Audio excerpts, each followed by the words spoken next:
নমস্কাৰ গ্ৰহণ কৰিব। পোনপ্ৰথমে নেদেখাজনৰ ওপৰত ভৰসা কৰি সতীৰ্থসকলৰ সহায় বিচাৰি আৰু সংবাদ বন্ধুসকলক ধন্যবাদ জ্ঞাপন কৰি ভিউৱাৰ্ছসকলক গোটেই ভিডিঅ'টো চোৱাৰ কাৰণে আহ্বান জনাই আজি যি সংবাদমেল এইটো সংবাদমেল সম্বোধন কৰিবলৈ প্ৰস্তুত হৈছোঁ। মোৰ নাম শাকিল ইনজামামুল হক। এই পৃথিৱীৰ ভিতৰত যিমান নদী আছে গৰাখহনীয়া কৰে, তাৰে ভিতৰত চীনৰ হুৱাংহু यानी ইয়ালো ৰিভাৰ সেইটো বহুত ভয়ানক গৰাখহনীয়া কৰে। সেই গৰাখহনীয়াটো প্ৰতিৰোধ কৰাটো সম্ভৱ হৈছে।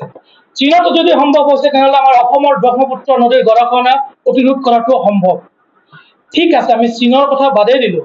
আমাৰ চেঙা সমষ্টিৰ গাতে লাগি থকা বৰক্ষেত্ৰী সমষ্টি, আমাৰ চেঙা সমষ্টিৰ গাতে লাগি থকা বকো সমষ্টি, দুয়োটা সমষ্টিত চেঙা সমষ্টিৰ তুলনাত গৰাখহনীয়াৰ পৰিমাণটো কম, অথচ দুয়োটা সমষ্টিতে গৰাখহনীয়া প্ৰতিৰোধৰ কাম হৈছে, কিন্তু আমাৰ চেঙা সমষ্টিত হোৱা নাই। ইয়াৰ কাৰণ এইটোৱে যে বিগত 40 বছৰত বকো সমষ্টি আৰু বৰক্ষেত্ৰী সমষ্টিৰ যিবোৰ বিধায়ক হৈছে, জনপ্ৰতিনিধি হৈছে, তেওঁলোকে কিবা এটা চাইণ্টিফিক চিন্তা চেতনা আৰু একান্ত মনেৰে কৰা প্ৰচেষ্টাৰ ফলত তেওঁলোকৰ গৰাখহনীয়া প্ৰতিৰোধ কৰাটো সম্ভৱ হৈ উঠিছে, যোনটো নেকি আমাৰ চেঙা সমষ্টিৰ বিধায়কসকলে এইখিনি মনে প্ৰাণে চেষ্টা কৰা নাই। আজি কেইদিনমান আগতে আমি লক্ষ্য কৰিব পাৰিছোঁ দক্ষেশ্বৰ দেৱালয়ৰ সন্মুখত 300 পৰা 400 মিটাৰ মান জিঅ' বেগেৰে কাম কৰি বৈজ্ঞানিক পদ্ধতিৰে কাম কৰি গৰাখহনীয়া প্ৰতিৰোধ কৰাটো সক্ষম হৈছে বুলি আমাৰ দৃষ্টান্ত হৈছে। তেনেকুৱা ধৰণৰ বৈজ্ঞানিক পন্থাৰে কাম কৰা আমাৰ চেঙা সমষ্টিৰ হয়তো দ্বিতীয় আৰু ক'তো এনেকুৱা ধৰণৰ নজিৰ নাই। ক'ৰবাত যদি অলপ পাৰ্কোপাইনৰ কাম হৈছে, সেইখিনি ইমান ফলপ্ৰসূ নহয়। এতিয়া যদি আমি আমাৰ এই অঞ্চলসমূহৰ গৰাখহনীয়া প্ৰতিৰোধৰ কথা কওঁ, আমাক কয় কেছ কৰি থৈছে। কেছ কথা এষাৰ আছে নহয়, বোলে নাচিব নাজানে চোতালখনে বেকা।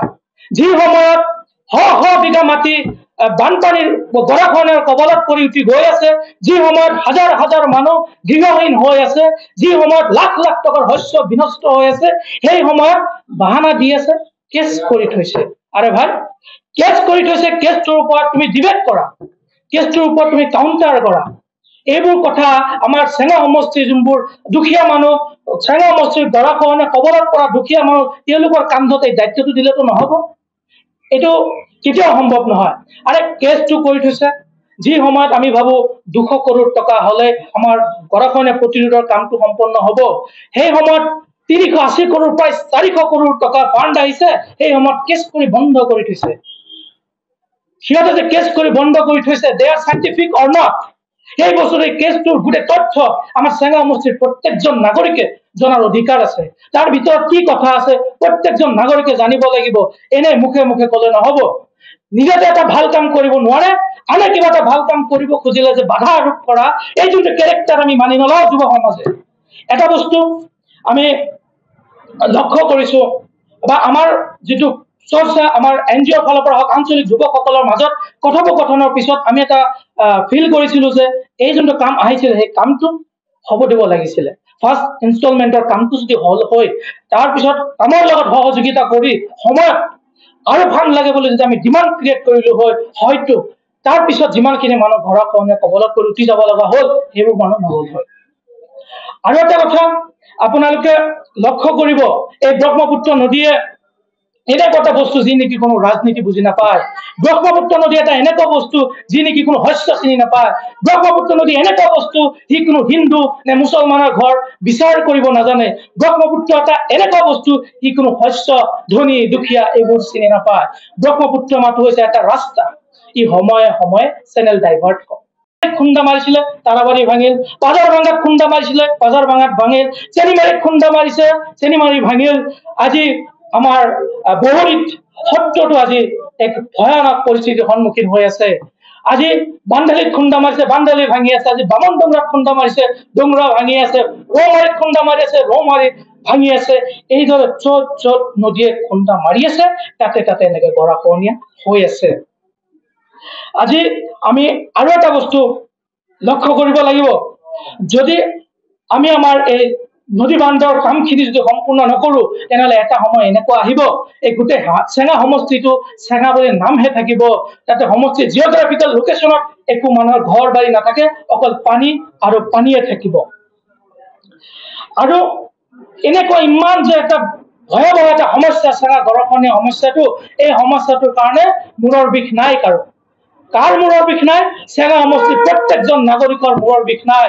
আজি চেঙা সমষ্টিৰ নাগৰিকৰ মূৰৰ বিষ এটাই, তেওঁলোক কি মাটি কিনিব লাগিব। আৰু এই মাটি কিনিব গলে মানুহৰ জীৱনত কি কি পৰিৱৰ্তন আহে? আমি তোমাক MLA বনাইছো, এইবোৰ বাহানা দিবলৈ নহয়। এনে এনে কথা কৈ ফাং ফুং কৰি লাভ নাই। আমি তোমাক প্ৰতিনিধি বনাইছো, আমাৰ সমষ্টিৰ ৰাইজৰ যি সমস্যা সমাধান কৰিবলৈ, এই গড়খহনীয়া যোনটো সমস্যা এইটো সমাধান কৰিব বুলি কৈছিলা। আজি তুমি সেইবোৰ নকৰি, ঠিক আছে, তুমি আমাৰ সমস্যা সমাধান নকৰি আজি লম্বা লম্বা গাড়ী লৈ ফুৰা, ওখ ওখ অট্টালিকা বনোৱা, ভাল ভাল প্লেচত মাটি কিনি আছা। তুমিতো দাদা ইলেকশ্যনৰ সময়ত ডিস্কভাৰ বাইক এটা লৈ ফুৰিছিলা। ইলেকশ্যনৰ সময়ত তুমি গাড়ী এটা ললা, এতিয়া যে তুমি লম্বা লম্বা গাড়ী লৈ ফুৰা, এই গাড়ীৰ ধূলিৰে সমষ্টিৰ মানুহক যদি চকুত ধূলি দি অন্ধকাৰ কৰি ৰাখিব খুজিছা তেন্তে ভুল। এই নিকৃষ্ট ৰাজনীতি বন্ধ কৰা। তুমি বিধানসভাৰ ভিতৰত বাহিৰত মিডিয়াৰ আগত ফেচবুকত হুৱালা হুৱালা অসমীয়া ভাষাৰে প্ৰশংসা বুটলি আছা, বুটলা। সেই প্ৰশংসা বুটলি কি লাভ যদি তোমাৰ সমষ্টিৰ মানুহৰ, নৈপৰীয়া মানুহৰ যি জীৱন আৰু যৌৱনৰ নিৰাপত্তাই যদি দিব নোৱাৰা, এই প্ৰশংসা লৈনো কি লাভ?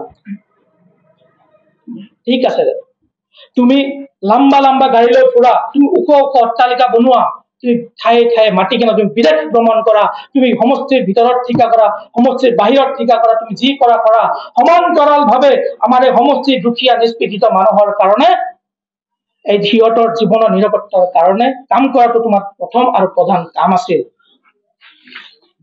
গৰাখহনীয়া এটা এনেকুৱা এটা সমস্যা নৈপৰীয়া মানুহৰ কাৰণে যাৰ জাতীয় পৰিচয় বিলীন হৈ যাব ধৰিছে। এই সমস্যাটোৰ কাৰণে মানুহ দ্বিভূতত পৰিণত হৈছে। এই সমস্যাটোৰ কাৰণে মানুহ আজি বাংলাদেশী টেক লবলগীয়া হৈছে। অৰ্থাৎ নৈপৰীয়া মানুহৰ সমস্যা, অৰ্থনৈতিক, সামাজিক, ৰাজনৈতিক, আইডেন্টিটি ক্ৰাইচিছ, শিক্ষা, স্বাস্থ্য পৰা আৰম্ভ কৰি গোটেইবোৰ মানুহ আজি ডিপ্ৰেশ্যনত থাকিব লগা হৈছে। ইমান কেইটা যে প্ৰব্লেম কলো, এই গোটেই কেইটা সমস্যা, এই গোটেই কেইটা সমস্যা সমাধান কৰিব গ'লে আপাতত ব্ৰহ্মপুত্ৰ নদীটো আমি গৰাখহনীয়াটো প্ৰতিৰোধ কৰিব লাগিব। এই প্ৰতিৰোধ এনে এনে কলে নহব, এনে এনে বছৰে বছৰে বিদায় হলে নহব। এই সমস্যাটো সমাধান কৰিব গলে বাস্তৱ ভিত্তিক বিজ্ঞানসন্মত চিন্তাধাৰা থাকিব লাগিব, নদী সম্পৰ্কে এটা ষ্টাডি থাকিব লাগিব। এইখিনি আমাৰ থকাটো অতিকৈ প্ৰয়োজন। আজি আমি এটা বস্তু লক্ষ্য কৰিছো, আমাৰ চেঙা সমষ্টিৰ নৈপৰীয়া মানুহখিনি আপোনালোকে চাব ৰাজনৈতিকভাৱে অতি সহজ সৰল। ইতিহাস সাক্ষী আছে, এই নৈপৰীয়া অঞ্চলৰ মানুহখিনি ৰাজনৈতিকভাৱে সহজ সৰল। তেওঁলোকৰ কাণ্ডৰ ওপৰত হাত দি যদি মৰমত দুটা কথা কয়, তেওঁলোকে বিশ্বাসত লৈ লয়। বিশ্বাসত লৈ লয় আৰু যদি কয় আপোনালোকে আমাক ভোটটো দিয়ক, আমি গৰাখহনীয়া প্ৰতিৰোধ কৰি লওঁ, মানুহে বিশ্বাসত তেওঁলোকক ভোটটো দিয়ে। আৰু যেতিয়া ভোটটো দিয়ে, ভোটটো লৈ যোৱাৰ পিছত যোনে ভোটটো লৈ যায়, সি গুৱাহাটীত ঠায়ে ঠায়ে মাটি বাৰী কিনি লয়। আৰু যোনজন মানুহে ভোটটো দিয়ে, 2 মাহৰ ভিতৰত তাৰ ঘৰ ভাঙি ব্ৰহ্মপুত্ৰৰ পানীৰ লগত মিলি গৈ যোগীৰোপা ব্ৰিজৰ তলেদি পাৰ হৈ গুচি যায়। এটা বস্তু আপোনালোকে চকুমুদি অনুধাৱন কৰি চাব, বিগত 40-ৰ পৰা 50 বছৰৰ ভিতৰত চেঙা সমষ্টিৰ পৰা যিমান বিধায়ক হৈছে, প্ৰতিজনৰে গুৱাহাটীতে বিল্ডিং, মাটি, ঘৰ বাৰী বনাইছে। অথচ যিবোৰ মানুহে তেওঁলোকক আজি বিধায়ক বনাই দিলে, যাৰ কাৰণে তেওঁলোকে গুৱাহাটীত নিজৰ সাম্ৰাজ্য বিস্তাৰ কৰিব পাৰিলে, সেইবোৰ মানুহ আজি ক'ত কোনে ক'ত চেদেলি বেদেলি হৈ আছে তাৰ কোনো চিন চাপে নাই। অৰ্থাৎ ব্যক্তি স্বাৰ্থৰ আগত আমাৰ এই নৈপৰীয়া মানুহবিলাকক প্ৰতিজন বিধায়কে বলি দি থাকি এতিয়ালৈ বলি দি থকা আমাৰ পৰিলক্ষিত হৈছে। এজন মানুহৰ সামগ্ৰিক জীৱনত সপোন কি থাকে? মোৰ এটা ভাল ঘৰ থাকক, মোৰ শৰীৰটো সুস্থ থাকক, মোৰ ল'ৰা ছোৱালী ভালকে লিখা পঢ়া কৰি ষ্টাব্লিছ হওক, এটা মোৰ পৰিয়ালৰ প্ৰতিজন মানুহে ভাল কাপোৰ পিন্ধক। আজিৰ দিনত এটা মানুহৰ মানে সপোন কি? মোৰ এটা ভাল মোবাইল থাকক, এটা ভাল গাড়ী থাকক। এই ব্ৰহ্মপুত্ৰ নদীয়ে এনেকুৱা কাম কৰিছে, প্ৰতিজন মানুহকে এই যিবোৰ সপোন, এই সপোনবোৰ পূৰণ কৰাৰ পৰা বঞ্চিত কৰি ৰাখিছে।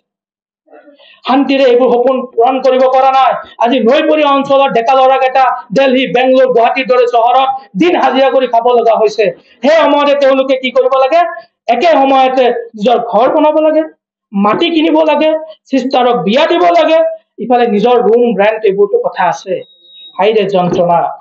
আৰু এটা বস্তু আপোনালোকে লক্ষ্য কৰিব, এই গৰাখহনীয়াৰ কবলত পৰা মানুহবোৰ গৰাখহনীয়াৰ পৰা উঠি যায় এটা গাঁৱৰ পৰা যেতিয়া নতুন সমাজ এটাত মানুহ থিতাপি লয় সেইখন সমাজত পূৰ্বৰ সমাজৰ দৰে মৰ্যাদা নাপায় সামাজিক যোনটো মৰ্যাদা সেই মৰ্যাদাটো নাপায় এই কথাটো হয়তো যাৰ ঘৰ গৰাখহনীয়াৰ কবলত কৰি উঠি যোৱা নাই সি চাগে উপলব্ধি কৰিব নোৱাৰে কিন্তু আজি তাৰাবাৰীৰ মানুহক সুধি চাওক আজি পাজাৰ ভাঙাৰ মানুহক সুধি চাওক আজি আপোনাৰ চেনিবাৰীৰ মানুহক সুধি চাওক তেওঁলোক পূৰ্বৰ সমাজত কেনেকে আদ্যবন্ত আত্মসন্মান সামাজিক মৰ্যাদাৰে এক জীৱন নিৰ্বাহ কৰিছিল আৰু আজিৰ ডেটত তেওঁলোকৰ জীৱনটো কেনেকৈ পাৰ হৈ আছে এই কথাটো ভাবিলে আমাৰ বুকু কঁপি উঠে অলপ সময়ৰ কাৰণে আপুনি ধৰি লওক আপুনি হস্পিটেলত আছে আপোনাৰ বেমাৰ আপোনাক ডক্টৰে ক'লে দুদিন পিছত আপোনাৰ মৃত্যু হ'ব দুদিন সমস্যাটো যিহেতু আমাৰে সমাধানৰ কাৰণে চিন্তা অলপ আমিও কৰিব লাগিব ইয়াৰ কাৰণে আমাৰ কিছুমান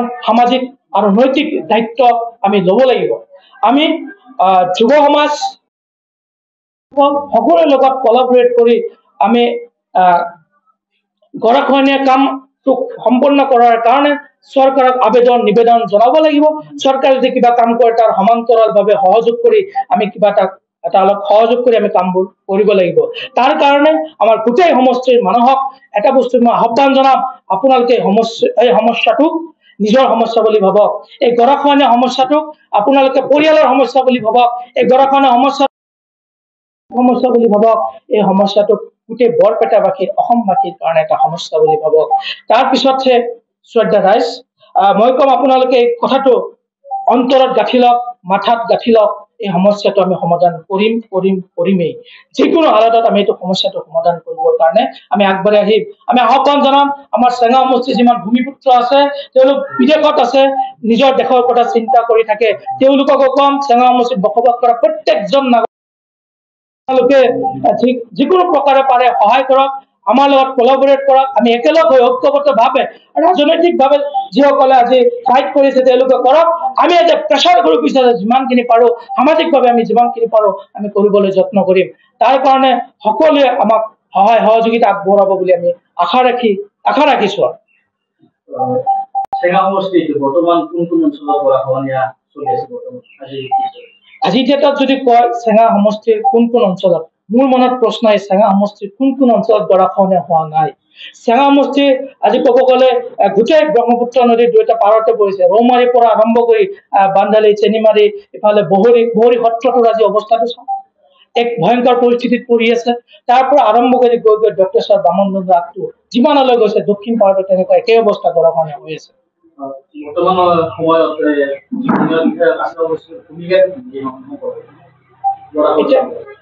তেখেতক এনেতো ছচিয়েল মিডিয়া হওক বা এনেকে তেখেতক সক্ৰিয়ভাৱে কিবা কৰিবলৈ যোনটো চেষ্টাটো দেখি আছো কিন্তু ৰিজাল্টটো আমি এতিয়ালৈ পোৱা নাই জাষ্ট ছচিয়েল মিডিয়াত পাই আছো কথাবোৰ চলি আছে কিবা ট্ৰাই কৰি আছে কিন্তু আমি ৰিজাল্ট পোৱা নাই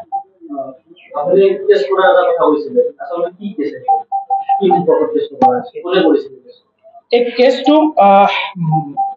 কৰিছিলে মানে আমাৰ এটা পইণ্ট আহিছিলে গৰাখহনীয়া সমস্যাটো সমাধানৰ কাৰণে কিবা এটা এইটো কাৰণে কোনোবা CPM-ৰ কোনোবা লিডাৰ এজনে গ্ৰুপ এটাই কেছ কৰা বুলি শুনিছিলো আৰু কেছটো